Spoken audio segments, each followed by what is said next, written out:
Hello again. I thought this time we'd play something I have very fond memories of. It's a little RPG for the Sega Mega Drive called Shining in the Darkness. Probably one of the first RPGs I ever played, and I never actually completed it at the time. I think I only got to like the third or fourth boss fight before I just stopped playing it. But I remember enjoying it quite a bit, so I thought I'd play it on here. Let's see, what should we call our character?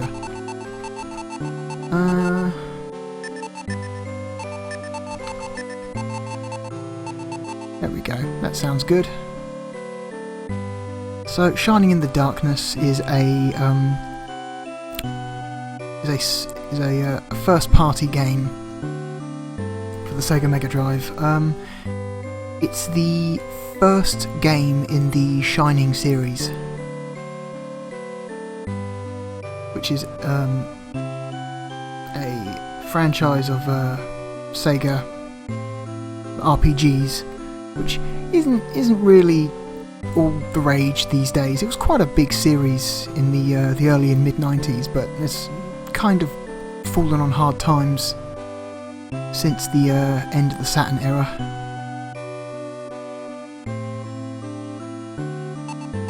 See, we can pick the pace of our messages.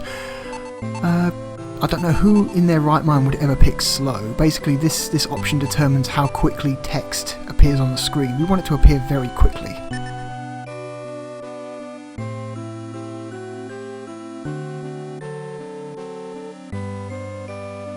Every single Shining game, at least the ones that I've played, always start off very similar to this. You always like surprise somebody who's like reading a book or doing something, and they're like, "Oh, hello there. You must be this person. We're going to take you on a journey," and then like they serve as like your like what's the term? I don't know what the term is, but basically these are the people who are like they look after your save files. It's all very cute. I am the son of Mordred, apparently. That's my role in this universe. A knight in the kingdom of Thornwood. That's the world this game takes place in. Ah, I've got two good friends now, Milo Brax and Pyra Mist.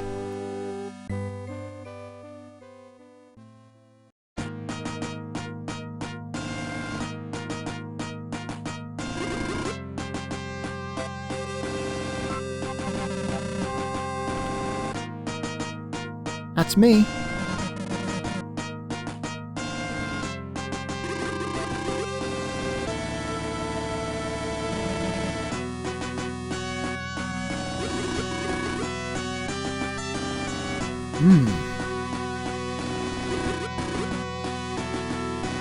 Oh no.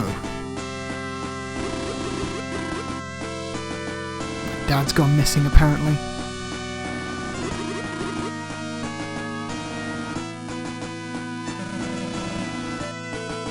So basically, the setup is somewhat, you know, standard for the time, for all like fantasy RPGs. Very simple plot. The princess has been kidnapped and has gone missing, and we've been tasked by the king to help find her. Very, very basic, very cliche, but for this game it works just fine.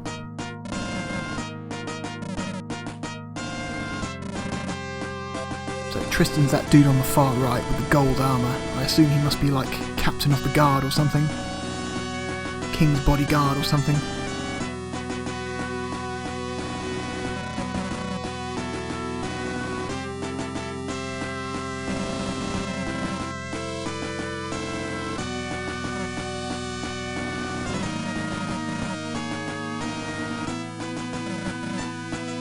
This game came out in, I think this is a 1991 game.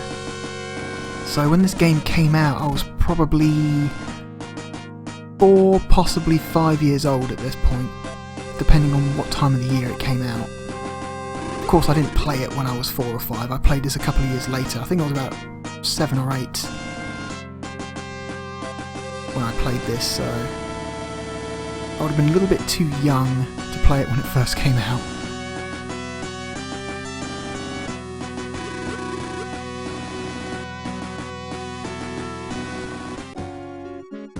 Okay, so he's given us some money to go buy some shit to prepare for our journey. So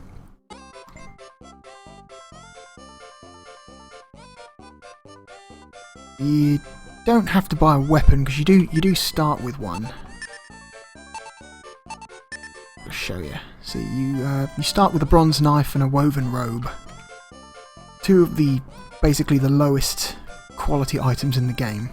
Pretty much everything is better than a bronze knife and a woven robe. So we're just going to... You know what? We're going to go to the weapons dealer. And a neat little thing is that the guy who sells you weapons is straight up the dwarf from Golden Axe. It's totally the dwarf from Golden Axe. That's awesome. Clearly he's come back from his adventures and he's going to set up a little shop selling all the shit he gathered. He's even got a little picture of those little gnome guys on the far left there. The little gnome guys you had to hit to get the potions out of in Golden Axe. Nice little cameo appearance. So what we're going to do, we're actually going to...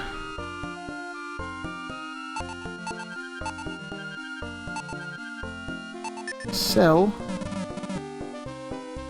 our knife.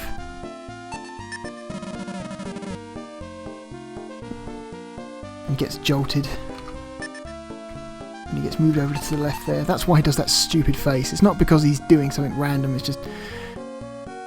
presumably he's detecting the movement of the frame to the left and he's surprising him. So we're going to sell our bronze knife. He's going to give us 75 gold for it. And we're going to be okay with that. So now we have 275 gold. And with that, we're going to buy ourselves a short sword.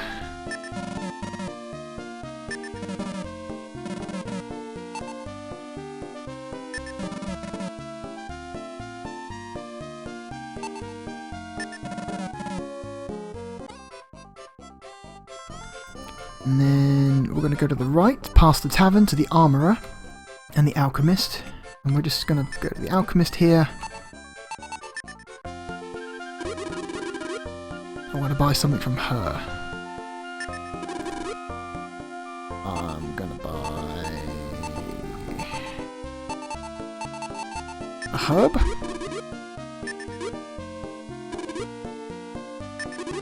Do you know what? Let's buy 2 herbs. Let's be devilish. And an angel feather. So an angel feather is basically an escape rope. This allows you to just exit the dungeon at any time, no matter how deep you are in.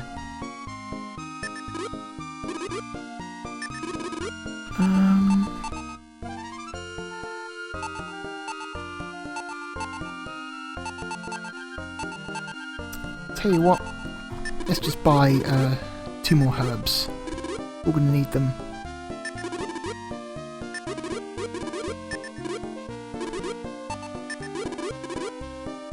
Nope.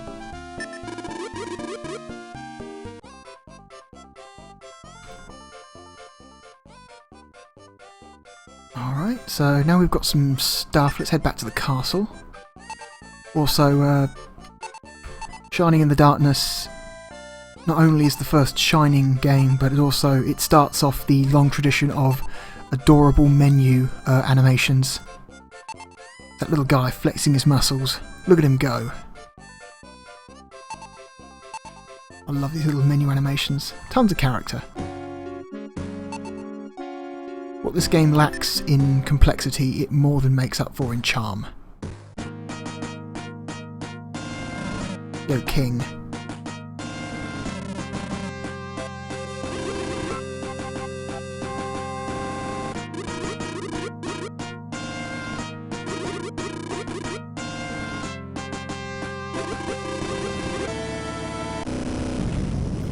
Oh shit.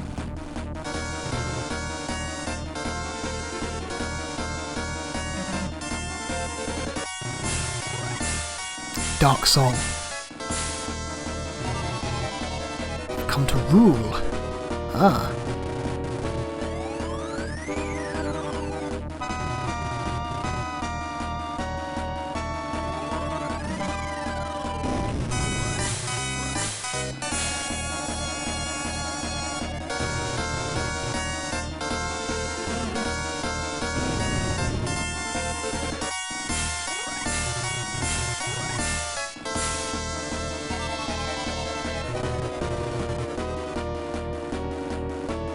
So,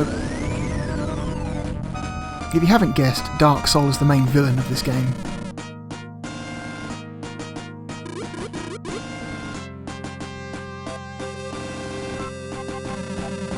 She says the same thing.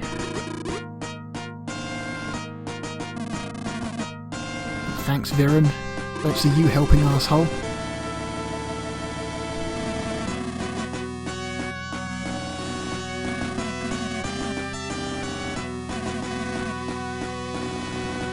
I don't know, you've got a very shifty looking monobrow, I don't know if I can trust you.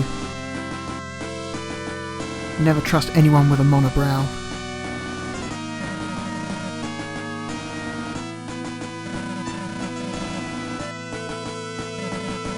See, Tristan believes in me. Theos.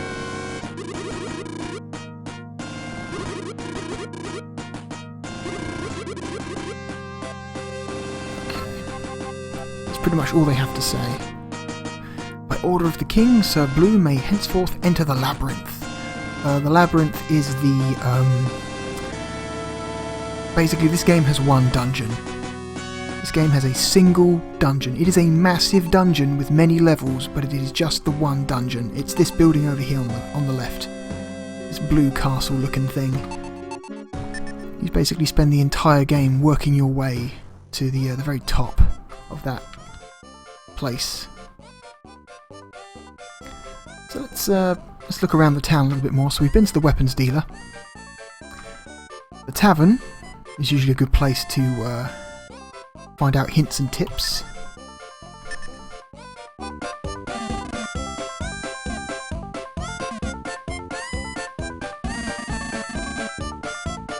Some friends of mine, eh? Nothing but trouble. Says you, old Vic. So what has Mrs. Vic got to say?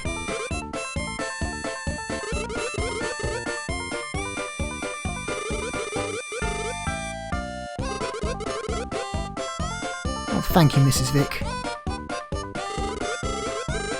Ring the bell. So this is the inn. This is where you can heal after coming back from the dungeon. It costs 10 gold to heal. I believe it's 10 gold for every party member. So once you get all 3 party members, it costs 30 gold a night, which is fine. Once you get to a certain point in the game, 30 gold is nothing. Lupo, Wolfman. Another staple of the Shining franchise. Lots of furries, although of course at this point in time they weren't being called furries, they were just anthropomorphic animal people. So yeah, the Shining franchise, a lot of furries. What's the matter? You want a shiner like the one I'm wearing? No thanks, Mr. Hyena Man. I mean, I assume you're a hyena man. Kinda hard to tell.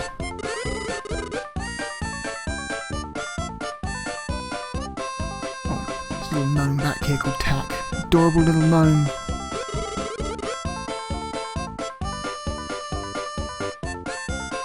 Oh.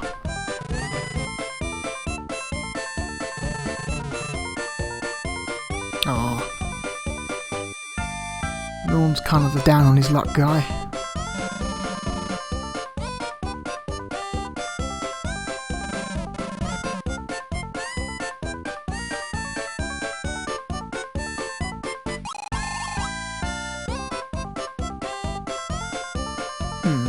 Okay. That's all the people in the inn have to say right now. Sorry, the tavern.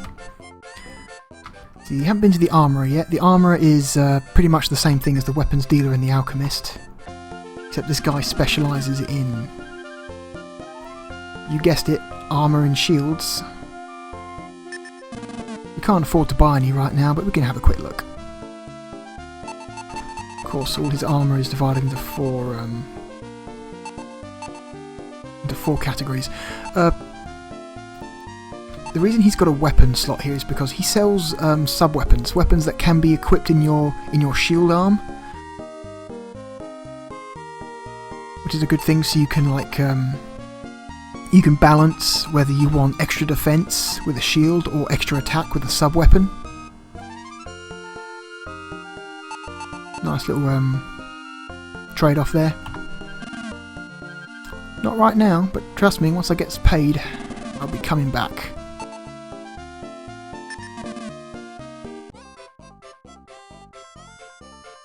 So, the shrine is where we save the game, and revive any party members who get taken out in the dungeon.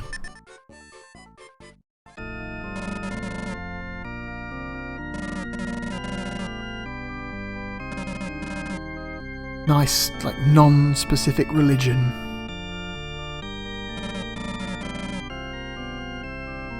$12 more experience points to reach the next level. Yeah.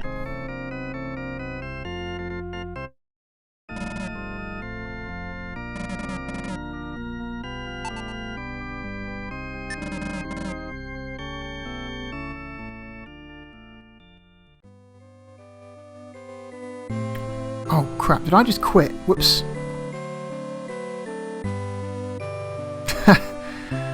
That's me not paying attention.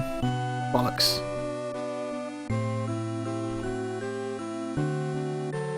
That's the closest you get to a title screen in this game. And you quit. Okay, I guess I just reset the emulator right now. Fastest way, I think. If you just sit here and wait, after about 3 minutes, the game does auto-reset, but we'll do it faster than that.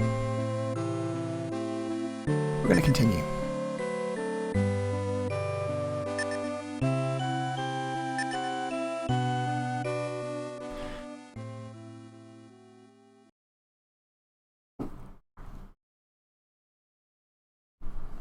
Yep, 1991.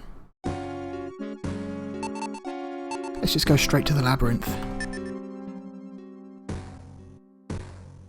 I've actually got a little bit of box art here I can show you.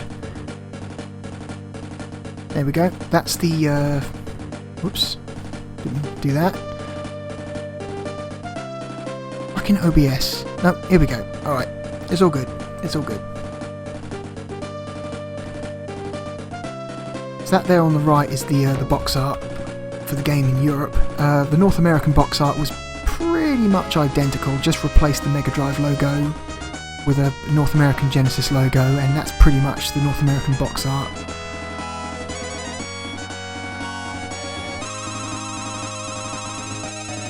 It's not bad. It's a little goofy. They've clearly taken a lot of inspiration from like Disney art styles. They've clearly, like, the guy who drew that is clearly like watched like Sword in the Stone at some point. At least that's what I think. Whoop, first enemy, a pitworm. Well, there's not much we can really do. We don't want to run, and I'm not a magic user, so all we can really do now is just attack.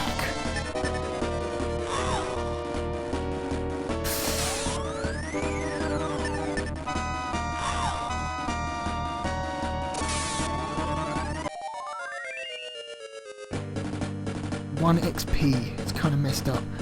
At this point, we just kind of want to stay close to the entrance. We want to like only fight like extremely weak enemies, like this ooze. And luckily, the people who programmed this game realised that a lot of the game would be just pressing A continuously, so they pretty much just allow you to just hold down the button without having to press it all the time. So I'm just just gonna hold down the button and he's just gonna auto attack. Nice little bonus.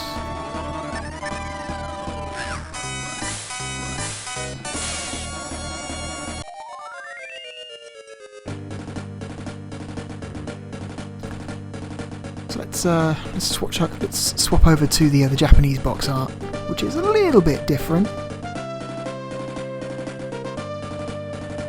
Yeah, so as you can see, that's a little bit more stylish. Got the dude on the right with the sword, got a princess underneath him, and then there's a little artist's rendition of a battle scene of the three main characters fighting an enemy. And I am getting worked by these slugs. Oh my god. Uh-oh. I'm going to use one of these.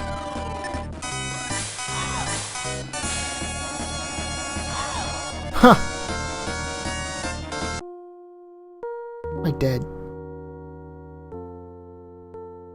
Valkyrie delivers the remains of Blue to the shrine.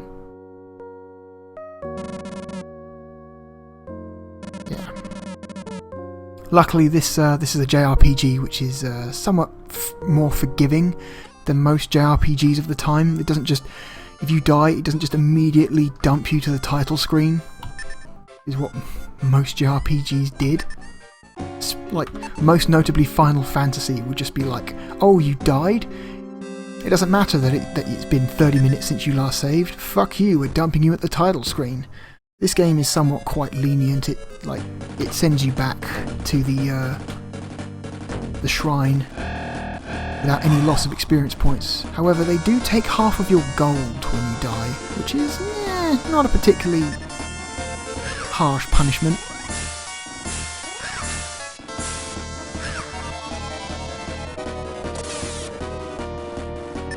Anyway, back to the cover art.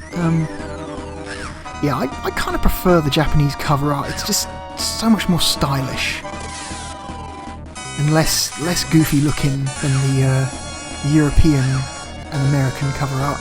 I mean, to be honest, by like European and American cover art standards, it's not bad. I mean,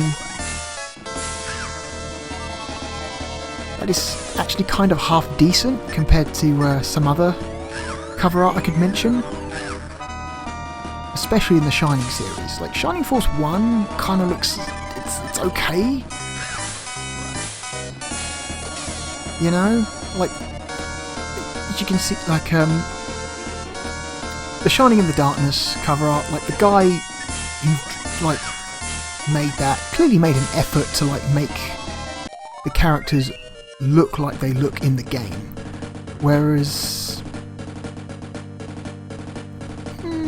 Shining Force 1, he looks similar to the main character in that game, but he looks like he's about, I don't know, like mid to late 20s on that cover art. He's wearing the same outfit, but he looks a lot older than the character actually does in the game. It's kind of strange. And I don't know who the fuck the guy on the Shining Force 2 box art is, but he doesn't look like anyone in that game. So... by the standards of Mega Drive Shining franchise box art, the Shining in the Darkness box art, Western box art, is actually not that bad. But, you know, that's just way more stylish. Anyway, I'm just going to take the cover art down now. I think I've gone on a bit much. Currently getting my ass kicked by these slimes.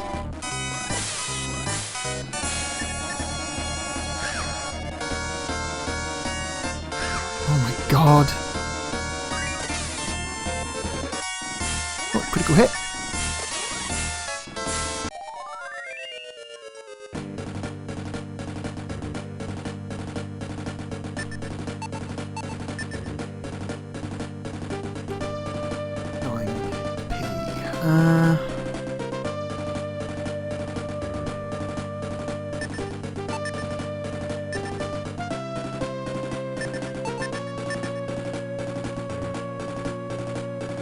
Just hang around the entrance until we level up at least once. Come on, slimes, I know you wanna. There we go. Slimy ooze.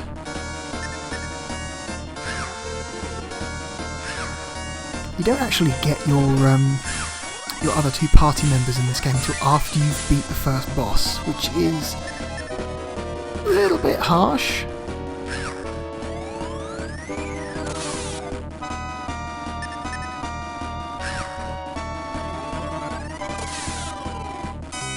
You know, this game's a little bit grindy, so it takes a while for you to actually like work up to the level you need to be in order to take down the first boss by yourself. I mean, at least start you with 2 people. There we go. Level 2. It points up 9, IQ up 3. IQ points gate your access to magic spells. So I believe the main character can in fact use magic, but not until like late game. Like very late game. You have to be like level 30 or something before you get your first spell. So it's a while before that. Speed points +2, luck +2, attack +2. 4 rather. Defense +1. So, like most of the Shining games, the level up stat increases are randomised. They're dice rolls. So I tested this game earlier to make sure it would look alright on OBS, and that level up I got was completely different to the level up I got the previous time I played this, so level up stat increases are RNG as fuck.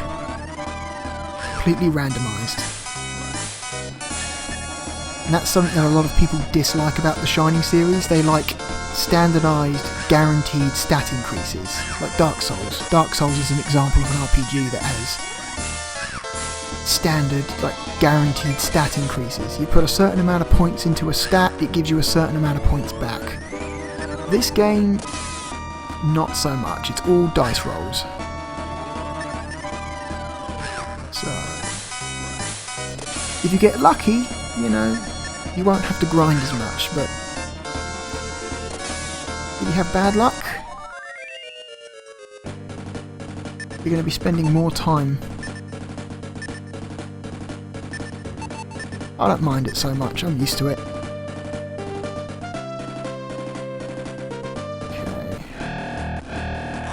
We'll see if we can get to like level 3.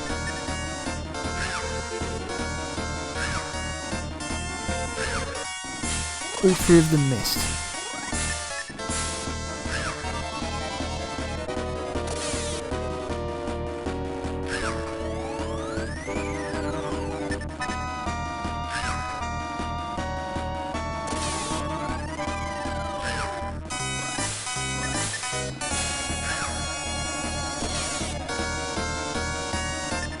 Doing pretty well.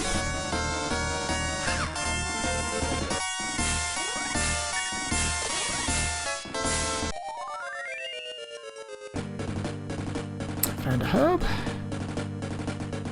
Yeah. Something that would be nice is if this game actually, instead of telling you how many experience points you have total, just told you how many experience points until your next level. But unfortunately, the only way to find that out is to go back to the shrine. Not the shrine, yeah, it's the shrine. And then the priest tells you, like, oh, you have so many until this level. And it's like, why not just put that in the menu? That would be nice, but nah. I think 1.5 times every level, so the first level up was 12 experience points, so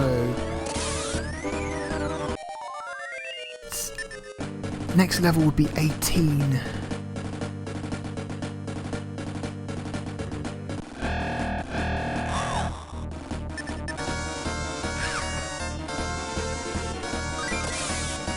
Oh, nice. Critical hit.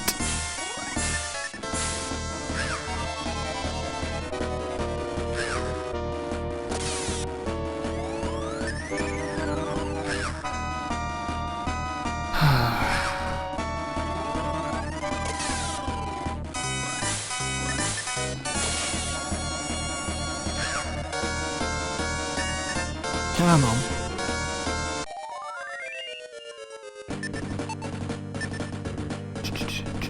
$45 gold. I wonder how much a uh-oh.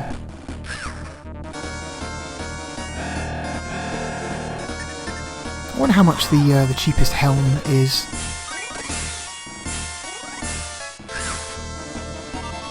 Probably not much, probably like 50 gold for the cheapest helm. Be nice to get some more armour. What I'm going to do is eat one of these damn herbs.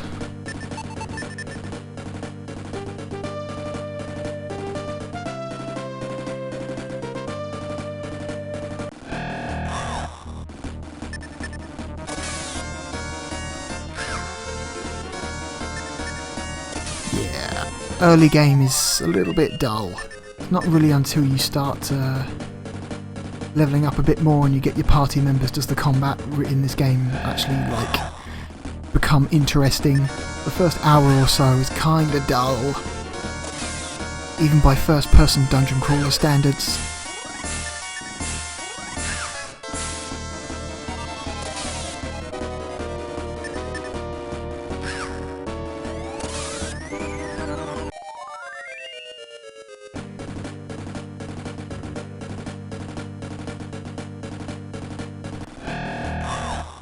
The Shining series has really only had, like, even though it started off as a first-person dungeon crawler series, even though it started off with a first-person dungeon crawler game, there's only ever been 2 games like this in the whole franchise. It's this game, Shining in the Darkness, and the spiritual sequel for the Sega Saturn, Shining the Holy Ark, which is a fantastic game. Shining the Holy Ark is probably the best game of this type I've ever played. It may in fact be... No, it's not. It's second for my favourite game in the Shining series. It's a pretty damn good game.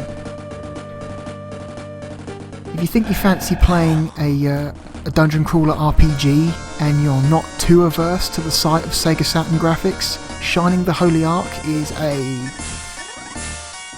really cool game.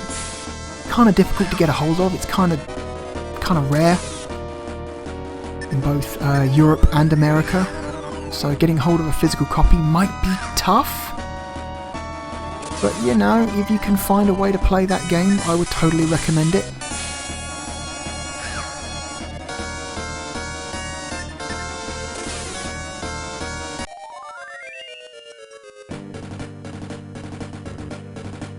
Come on, one more level up and we'll get out of here. Give me a level up.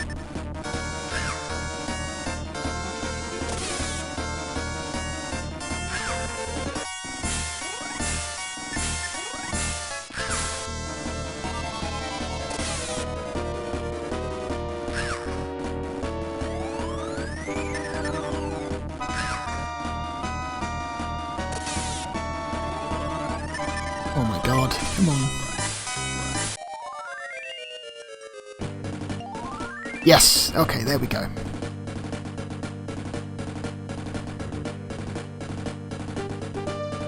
2 attack points, 4 defense points, 1. Man, I need more defense points. I'm just getting... Oh, okay. 1 final slime. Slime died.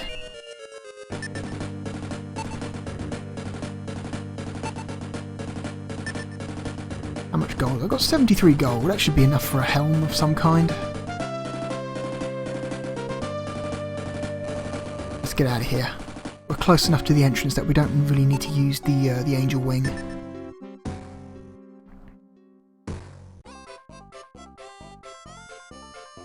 Okay. You, armourer. Sell me something. I want to buy. Helm? Oh shit. Cheapest helm is 120 gold. Okay, fine. How much is your cheapest shield? Probably more.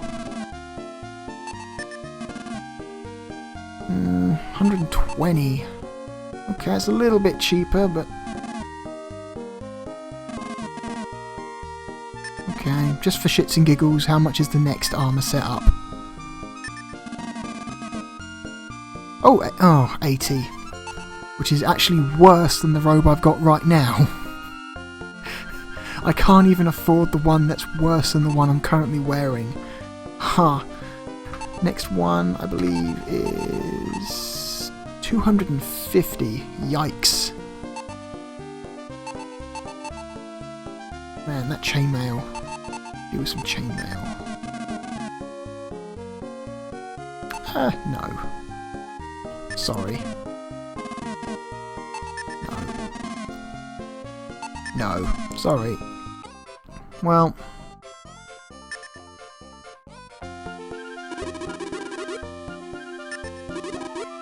let's buy a herb. Buy another herb. No. No, you can't.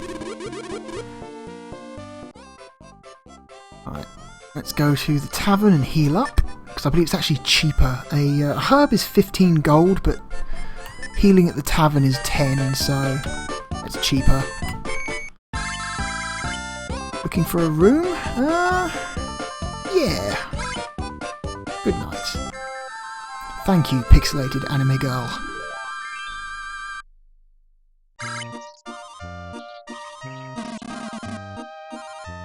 Well, thank you, old Vic. You are a nice old man. Alright, I think that'll do for this video.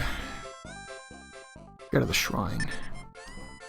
Save and get out of here.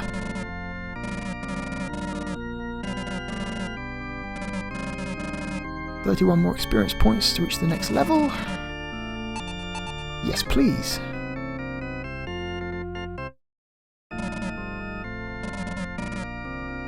No, let's get out of here.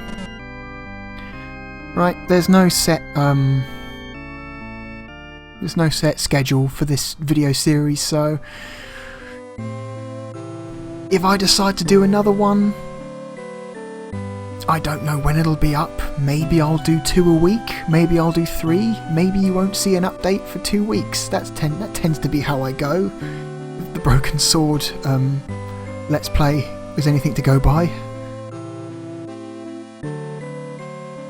So yeah, this is Shining in the Darkness. It's okay, it's a little basic by modern standards, but it's okay, it's a charming game. See you next time.